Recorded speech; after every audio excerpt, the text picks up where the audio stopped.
Kim Potowski. I'm at the University of Illinois at Chicago, and I'm here to talk to you today about some myths and realities about U.S. Spanish, or the Global Credentialing and Recognizing Excellence and Determination Program. My talk will be in English, but because I'm talking about Spanish, there will be some words and examples in Spanish. Our first word in Spanish is the word chisme.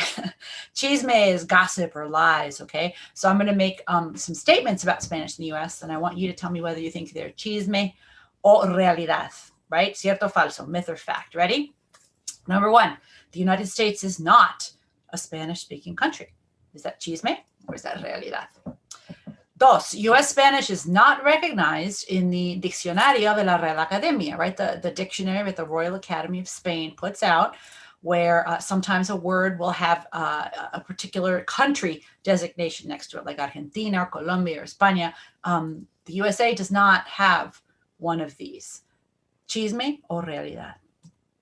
Number three, if you listen to Spanish here in the United States, you will hear things that are simply ungrammatical. United States Spanish is sometimes not grammatical. Chisme o realidad. Number four, Spanglish is a mishmash. It's mixing together of Spanish and English, and it's actually ruining Spanish. Chisme o realidad. Number five, the goal of our Spanish language educators should be to get rid of this, get rid of Spanglish. And have our students pass for monolingual Spanish speakers. Do you think that's true or false? Well, all five of the statements I've just presented to you are chismes. They are all false. And if you don't believe so, I hope to convince you by the end of my talk today. And I do believe that all five of these statements have important implications for the long-term health of Spanish here in the United States. So let's start with the first one. What are the five largest Spanish-speaking populations? When I say largest countries, I don't mean geography. I don't mean, kilometros cuadrados. I mean the number of speakers, okay? Most people, when you ask this question, they think Mexico, Argentina, they think España, and they are right. Mexico does have the largest Spanish-speaking population of all nations on the planet. Colombia is next, followed by España, followed by Argentina. And guess what? United States is number five. We have close to 60 million Latinos, but we know that not all Latinos speak Spanish.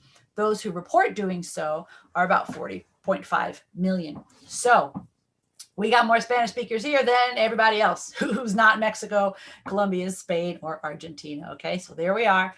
We are number five in the world. What else is true about the U.S. Latino population? We know that we are a very diverse population. About 63% of the U.S. Spanish speakers are of Mexican origin, but we have a large percentage of Caribbeans as well, Puerto Ricans and Cubans. We have Central Americans from El Salvador back to El Caribe. We have Dominicanos, and just down the list, everybody's here. Okay, it's very diverse as far as the origins of our Spanish speakers, and that gives rise to dialect variation, right? You may know this is true in English, this is true in every language. When a language is spread out across a geographical area, you might refer to things in different ways. Even here in the United States, some people say bag and some say sack, some say soda, some say pop, right? We know that in Spain, across different countries, in España, they'll say fresa for what in Argentine we'll call a frutilla. Okay, and this is pretty normal. Everybody accepts this. Nobody really has a problem with dialect variation. And I'm going to come back to this in a moment. What else do we know about our U.S. Latino population? We know that the majority are born here in the United States. We know that Latinos form 17% of the United States population overall, a quarter of our youth, 1 out of 4. And we know that this population is growing at a very substantial rate. So this map here never surprises anybody, okay? If you ask sort of anybody, where is Spanish spoken in the U.S., they typically know, well, the Southwest, all that part that used to be Mexico, right? They know about Southern Florida. They'll think about the New York City area. If they're really smart, they might think about Chicago. Actually, one part of this map that might surprise people is up there in the Northwest. You see the darker the color on this map is the greater the concentration, right? And look up there in the Northwest. That will sometimes surprise people. But in general, this map doesn't surprise people. What does surprise people is this next map. The darker color shows the growth, the percent change in the Latino population between 2000 and 2010. And what do we notice on this map? It's not in those traditionally right? Those areas associated with Spanish speakers. It is our Eastern Seaboard and it is the Midwest where we've been having the most growth, right?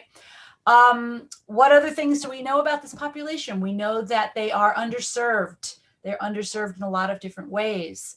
One way is by our schools, right? We see that nationally, 1/3 of our Latino youth are dropping out of high school. My state, Illinois, where I am now, it's very close. It's actually a little 24%, so super close to the national average. Some educators reject the word dropout. In fact, they use the word push out. They allege that, you know, schools, if 1/3 of our youth of color are leaving, part of that is the school's problems. Part of that's the school's fault, right? So this is not a great state of affairs for our U.S. Spanish speakers. There is a little bit of ray of sunshine that I'd like to offer you here. When you have a high quality Spanish for Spanish speaker courses, also known as Spanish for heritage speakers, Spanish for bilinguals, it has several different names, but a Spanish course in high school that is designed specifically to embrace U.S. Spanish and embrace the young people who speak it, okay? And I'll come back to what I mean by that during this entire presentation. It can contribute to their feeling belonging, to their academic success, to their actually graduating from high school. It can be a nice bridge for them to get into college, to remain in college, and to graduate from college. Now, why is it important? Why am I bringing up that we are the 5th largest Spanish-speaking population? I hope to convince you why this is important for the relative status of Spanish around the world. But let me move on to myth number 2, a chisme número 2. I had said that this is false, right? That the statement was U.S. Spanish is not recognized by the Diccionario, when the truth is, it is.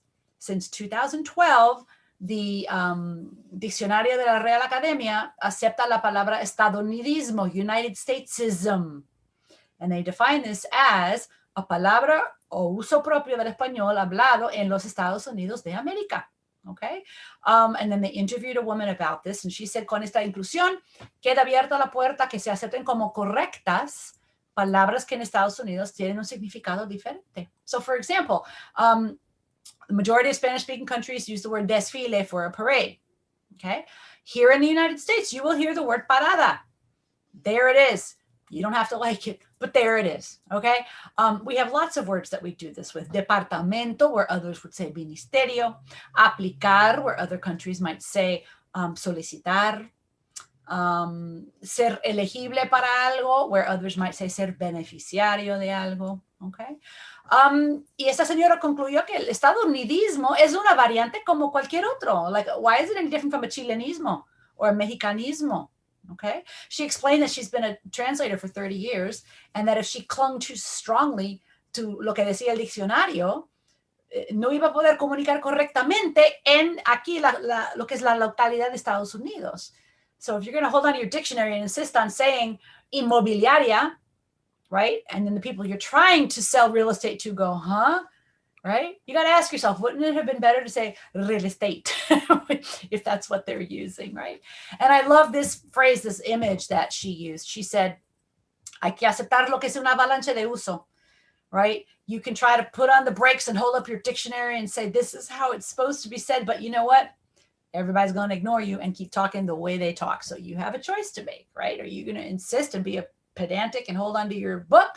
Or are you going to just go with the flow with how people communicate in everyday speech? Okay, so I guess my proposal here is that everybody's okay with these different dialects of the Spanish language, right? From Caribbean, Mexican, Central American, el español andino, el del cono sur, los dialectos peninsulares. Most people accept these sort of, you know, they're a grosso modo, but they're divisions of the Spanish language, right?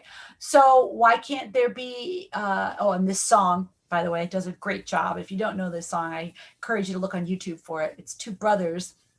They're very talented musically and linguistically. They narrate a story about a gringo who goes around the world trying to learn Spanish. Just when he thinks he learned it, he goes to a different country and everything he says is offensive to somebody, right? It's a great learning tool. But my point here is that the United States now is the 5th largest population of Spanish speakers. So we should be on that map as well, right? United States dialect of Spanish, right? We know that there are several varieties in Spain that are in contact with other languages. We know that there are varieties in Latin America that are in contact with indigenous languages. Guess what? United States Spanish is in contact with English, okay?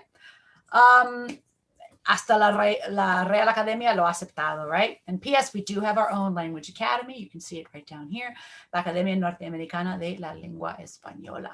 Now, we have to ask ourselves, why is it that some varieties of a language have more status than others? I think it's generally true, and I have sort of anecdata that when you ask people who speaks the best English, for a linguist, that's a trick question. That's not a real question, okay? All varieties of language are equally valid, but people have ideologies about language because people have ideologies about people, the people who speak those languages, right? So if you ask them, where's the best English spoken, they'll probably say England, right? And they'll certainly rate England above Ghana or Jamaica, okay? This is anecdata. With Spanish, something similar happens. If you ask people, ¿dónde se habla el mejor español? Again, that's not a valid question in a linguist, a scientist's mind, right? That's like asking the geologist, which is the best rock? Like, there is no best rock, okay? Society has decided that a diamond is worth more than sandstone, but there's no intrinsically better rock. But this question is useful because it reveals ideologies that people hold, and they will frequently say, oh, Spain, the best Spanish is spoken in Spain. And then they may sort of have this other hierarchical list. What tends to be on the bottom of that list are our Caribbean nations like Puerto Rico y la República Dominicana. Dominicanos themselves will frequently say, ay, nosotros matamos el español, nosotros el español que hablamos es muy malo. So they've internalized this idea that there's something wrong with their Spanish. So my question is why? Why do some varieties of language have more status than others? Well, the status of a variety of a language is none other than the status of the people who speak that variety of that language. Status of the language, status of the people. That's what it is, okay? You can also throw in there that some people think the original location is better. That's the madre patria, the mother country. The way they speak it there must be better because it came from there. Linguists know that's not true. Some might think that, well, there's more people there, so, right? The logic of the masses, right? That must be somehow more correct because more people speak that way. Others might say, well, if capitalist world, right? The more money you got, the better you speak, okay?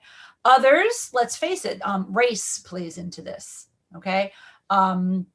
This Western world has privileged whiteness in many, many ways, such that white ways of speaking are deemed to be superior to the ways of speaking of others. And you don't have to go very far to see that played out all over the place, okay? Now, if the number of speakers is actually a factor, we just got through saying that the United States has, do you remember? We are the fifth, oops, my little 5 didn't pop up there, sorry, the fifth largest Spanish-speaking population in the world. So we should rank pretty high along that criteria. What if we use this metric here? Economic impact. Well, we have the #1 largest Spanish-speaking market in the world, which actually translates, last time I looked at this data, into the 8th largest market overall in the world. So we got you on that point too. So what's left? Well, we're not an original location. Okay, we are largely, when it comes to Spanish, at this current time, an immigrant location. We were a colonized, Spanish was spoken here in what is currently the United States before English was. And back when that was happening, it was more of a colonizing situation. But now it's more of an immigrant language. Ethno-racial status is definitely a part of this. And I think the fact that it is in contact with English, okay? This is a curious fact. 60 or 65%, we're not really sure, but the majority of people on this planet are bilingual. And yet, people privilege monolingual varieties of language, and they somehow think it's better. They think that Spanish that's not in contact with Quechua or with Nahuatl or with English is better somehow. They think that French that is not in contact with English or with one of the languages spoken in an African Francophone nation is somehow better. So we have this, we're measuring a bilingual population with a monolingual ruler, right? Everyone speaks a dialect of their language. And just like flavors of ice cream, all dialects have equal value. You would sound kind of silly if you said that, pistachio ice cream was inherently superior to chocolate ice cream. Like, you might prefer it and you're allowed to prefer it, but it's not inherently superior, right? And we've already alluded to this fact here, that some people use the word soda. I'm actually from New York originally, and we call it soda. I went to college in St. Louis where everybody called it pop. And then apparently I learned this, people in the South will call it Coke, no matter what it is.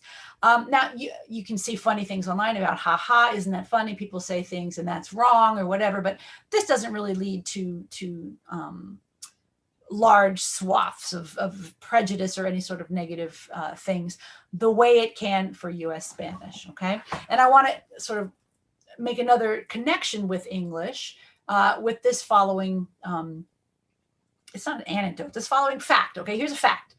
I was raised in New York, and this box that you get into and it raises you up and down, we call it an elevator. In fact, I think that's probably true around the United States, right? We all call this thing an elevator.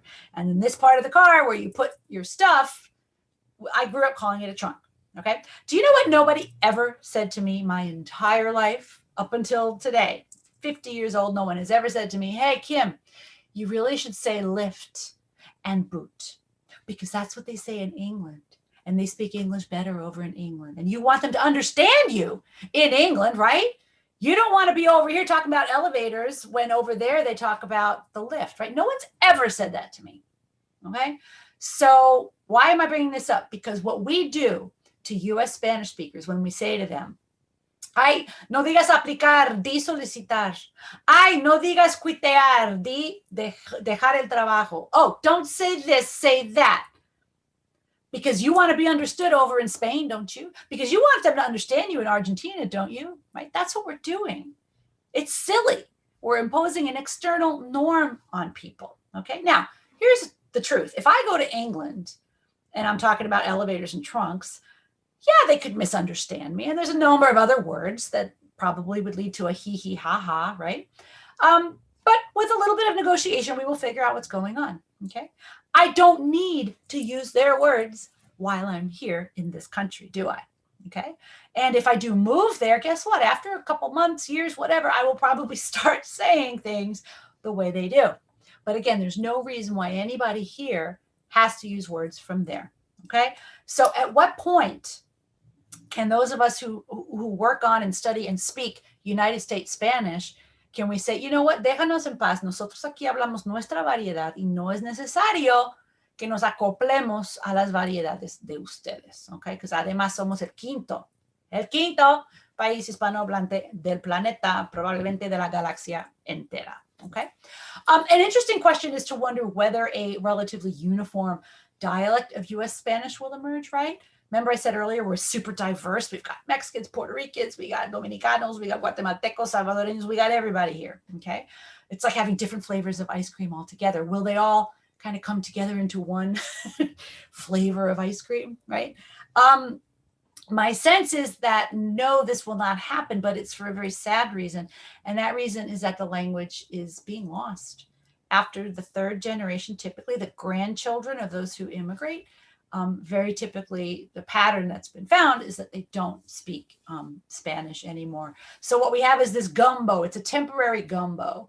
That would be a good band name, temporary gumbo, of all these different varieties that are sort of coexisting here in the United States, but it's not sticking around long enough in order to see if it would eventually change into something else. And here's just a graphic to display what I just described, the fact that Spanish is being lost. We see in the third generation and higher, less than half of people say they have any speaking or reading ability in the language. All right, let's move on to chisme número tres. I had said some features of United States Spanish are ungrammatical. You've probably figured out by the tenor of my talk here, this is absolutely false. Okay, what does grammatical even mean? People throw this word around and I'm not sure they know what it means. There are at least three different definitions of the word grammar. The first is grammar as an internal automatic system. It's like an architecture in your brain that generates sentences and allows you to understand sentences or language, okay?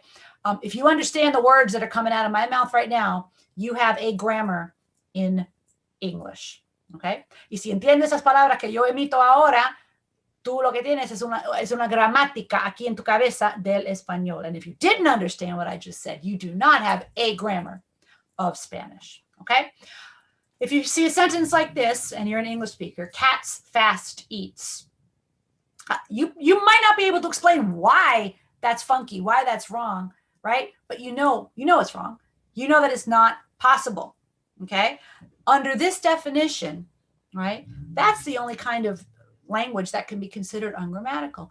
If somebody speaks and understands a language, they have a grammar in that language. And to say that they don't have grammar is incorrect. What you're saying when you say they don't have grammar is one of the other two definitions, okay? But not this one, because native speakers don't make mistakes, okay? Do you ever get those things on the internet and common mistakes native speakers make in English? No, they're not mistakes. In writing, we can make errors. You can write your with an apostrophe where you didn't mean to. Like those are orthographic, slip-ups.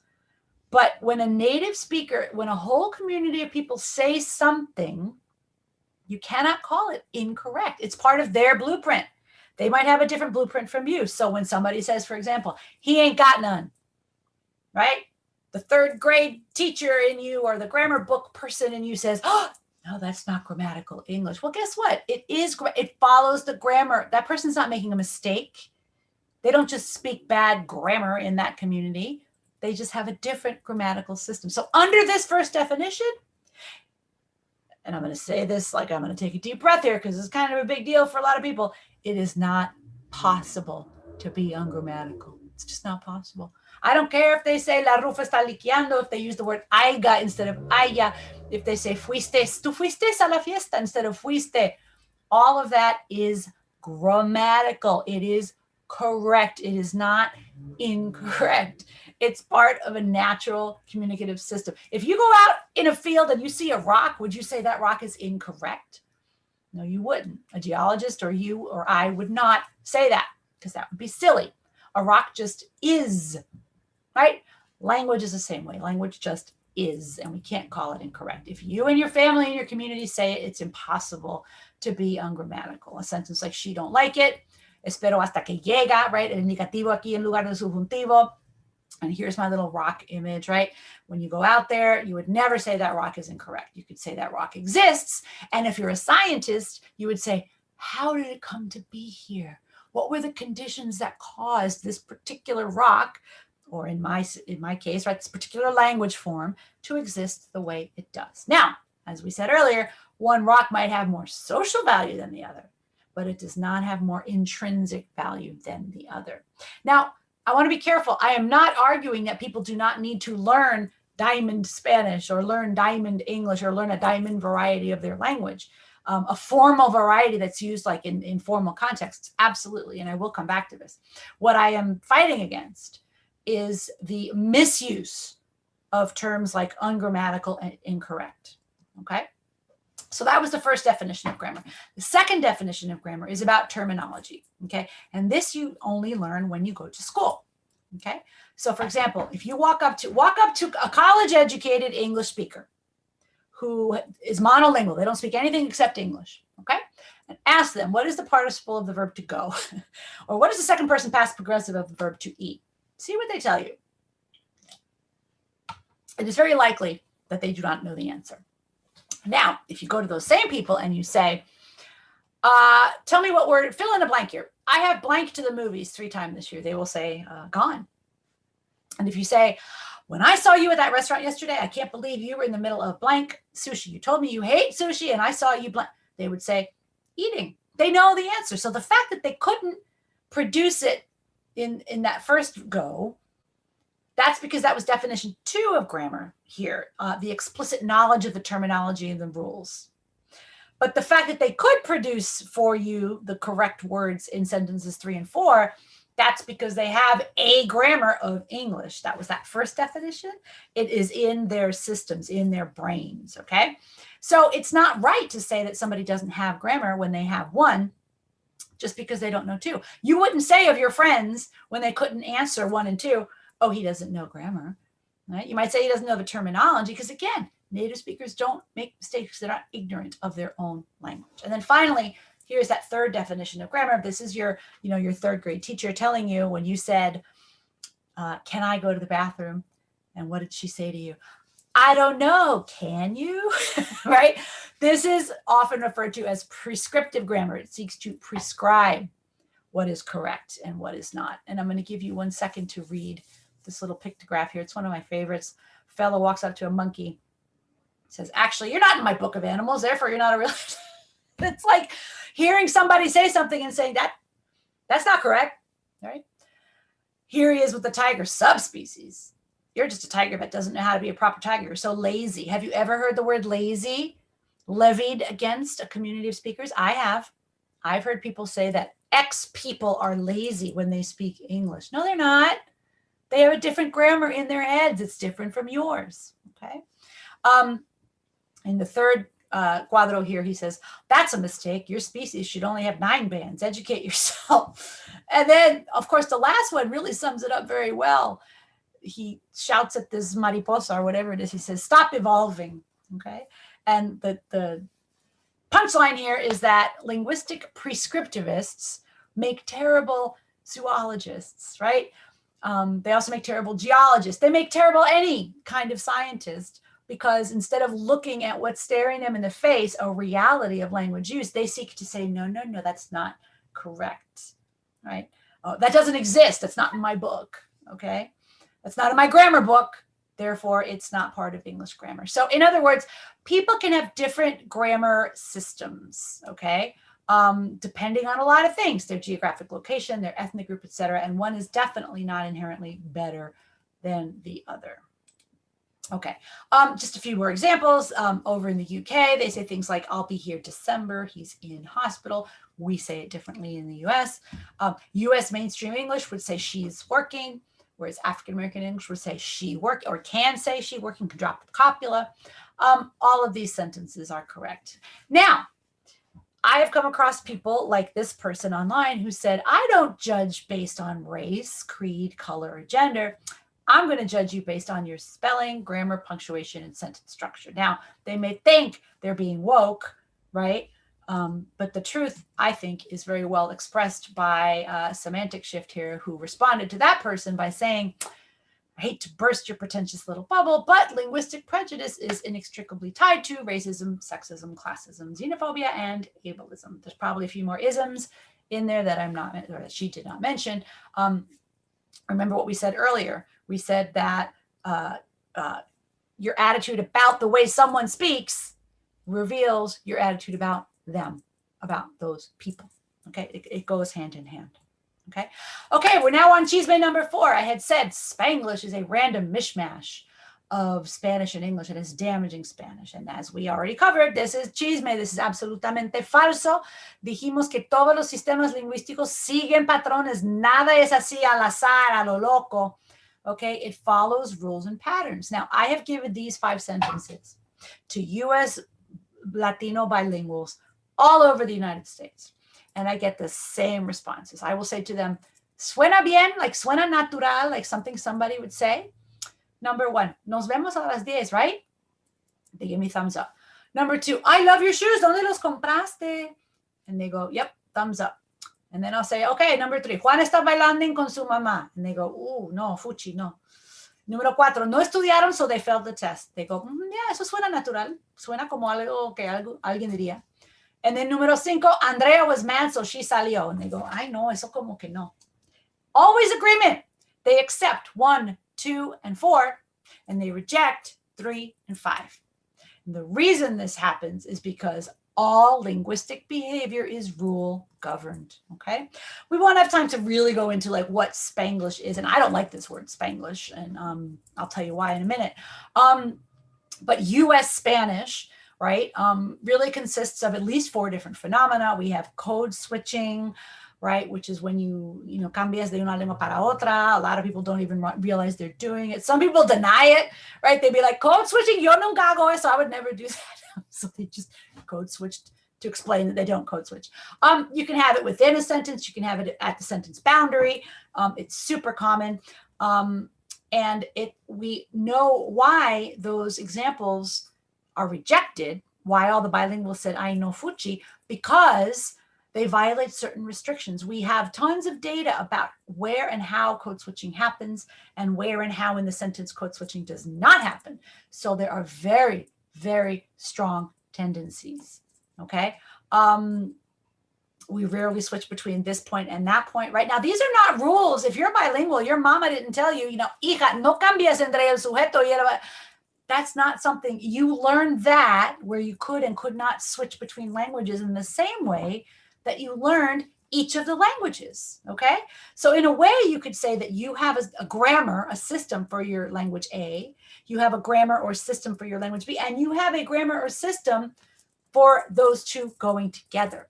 And the fact that I have these in separate circles is a little bit misleading. Your languages are not like balloons in your head that occupy space, and then if one gets too big, the other can't grow. That's not how, they're all in there together, okay? I said that there were 4 phenomena involved in this thing called Spanglish, this US Spanish. The first was the code mixing, right? The cambio de códigos. The second one are borrowings. That's when we take words and sort of disfrazarlos de español, right? Vestirlos. So el lonche está en el freezer, trabaja part-time pero toma un day off, dostear, quitear el trabajo, la ropa está liqueando. These are all words that are very, very common in US Spanish. You'll actually see it in print.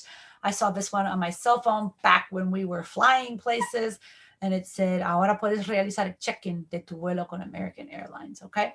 The third phenomenon, we have extensions. These are words that were already there in Spanish. They're not brand new importaciones, sino que en sus contextos originales querían decir una cosa y se extendieron para poder decir otra cosa. So an example would be forma. Forma, if you go to Peru or you go to Ecuador or you go to Paraguay, se refiere a los parámetros físicos de algo, right? So like esto tiene forma cilíndrica, right? In English, form can also mean this has a cylindrical form, but form can also mean something else. Form can mean that thing you fill out. So what we've done is we've just taken that word form and extended it. English has 2 definitions, Spanish only has 1. So we've just said, okay, fine, let's just take it and have it mean both things. So forma can mean the thing you fill out. There are a number of words that behave like this. You see it also in the news. Pretender is a good one. And then you have calques. Calques are direct translations of multi-word phrases like correr para alcalde or llamar para atrás a alguien. So I actually do this with my students. I have them be able to identify these 4 different phenomena. Now, I said I don't like the word Spanglish. The reason I don't like the word Spanglish, I agree with Professor Ricardo Otegui that it has negative connotations, oculta más de lo que revela, and nobody sort of says I speak Spanglish, with pride, or when you say, oh, she speaks Spanglish, you usually don't mean that as a compliment, right? US Spanish is US Spanish. It's not so different que tenemos que inventar otro nombre para referirnos a ello, right? Now, I also see the point of Dr. Ana Celia Centella, who says we should make that word be positive. It can and should be used, and we need to educate people about what it means. I will leave this up to you to decide whether you want to use the word Spanglish or not. Let it be clear here, it is not the case that I or Professor Otegui believe that the way of speaking, that we're not rejecting the way of speaking, it's the word Spanglish, it's that label, that term that has come into question here, okay? The actual practices obviously are natural, and we're not, opposed to them in the same way that I'm not opposed to, oxygen or sunshine, right? It's also true and important to realize, I think, that only people with a very strong system in both languages will switch. Si tu español es muy débil, you're not going to code switch. And if your English is weak, tampoco lo vas a hacer, okay? Doctora Centella followed over 5 girls over a period of years. She recorded over 2,000 code switches and found that 75% of the time, the girls did know. Like el lunes dijeron scissors y el martes dijeron tijeras. And, they didn't say scissors on Monday because they did not know how to say tijeras. They said it because that's just what came out. So it is not the case that people code switch because they don't know how to say it. or I should say it's not always the case. So why do people code switch? There's lots of reasons why people code switch. One of the reasons is because we can, because it's fun, right? In the same way that, people will, well, as the comedian Bill Santiago says, I have two legs and I walk around on both of them. That doesn't make me lazy, right? But anyway, it can be to emphasize something, to quote somebody. It can be because it's the first word that came to your mind. And yes, it can because you don't know the word. That can happen, but it's not the number one reason. Also, it can be a marker of your identity as a bilingual. Our language and our self go together, right? So yes, I can execute a self entirely in English.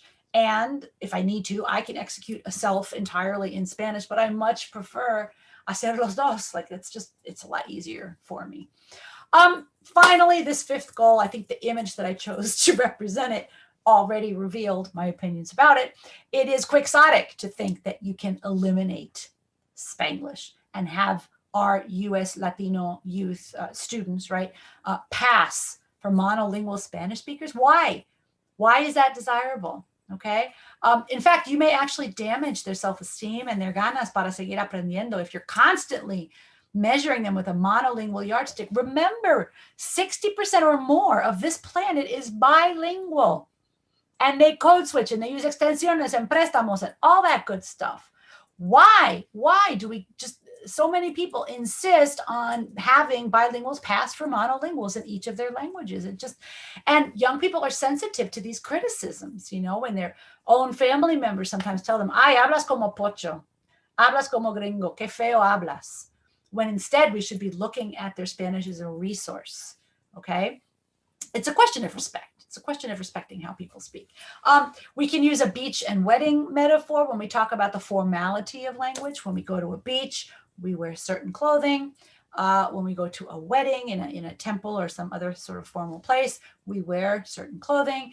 What happens if we show up to the wedding wearing the bathing suit? Well, we probably feel out of place. We feel a little bit inappropriate.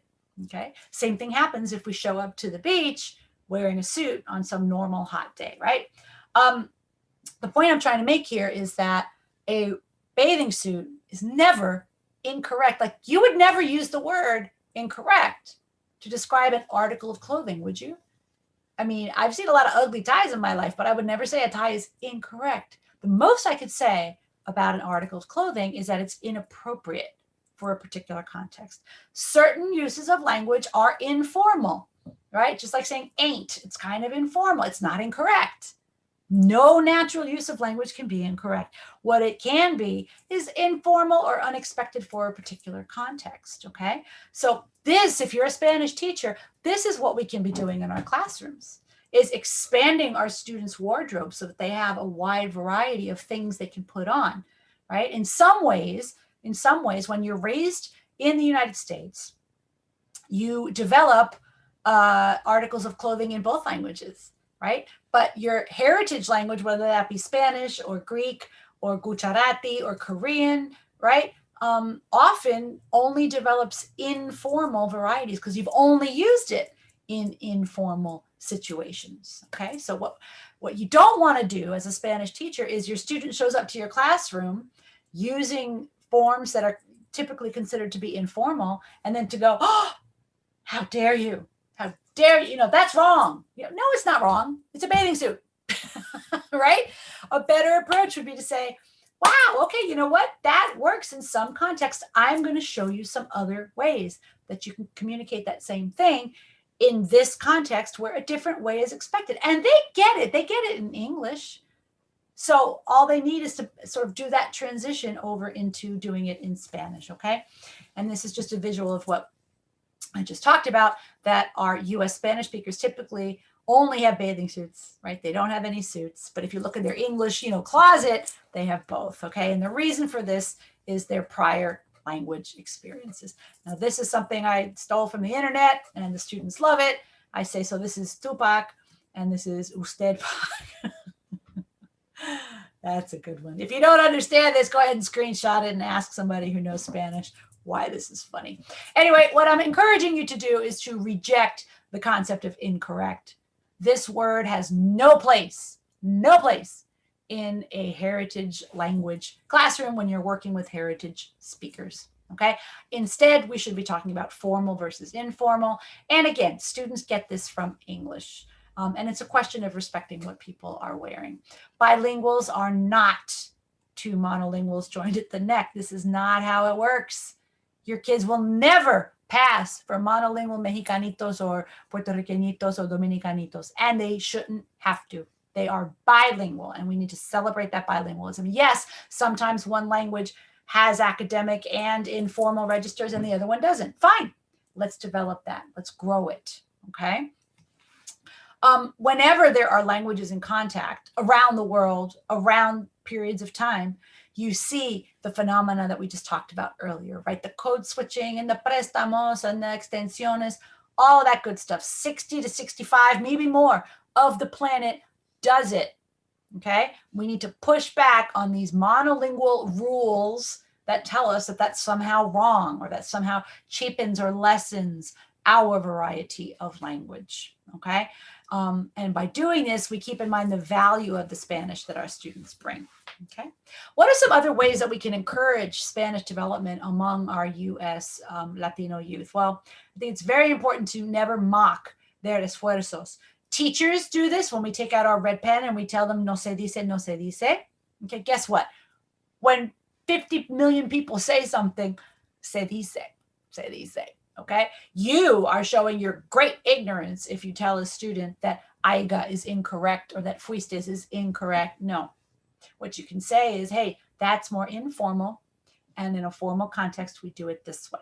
Okay, we can also expose, oh, and P.S., unfortunately, it's families, not just the school system, but families are often responsible for this. They make fun of the young people in their family for the ways that they speak Spanish. And I would like to truly encourage you, no se burlen del español de los jóvenes en su familia.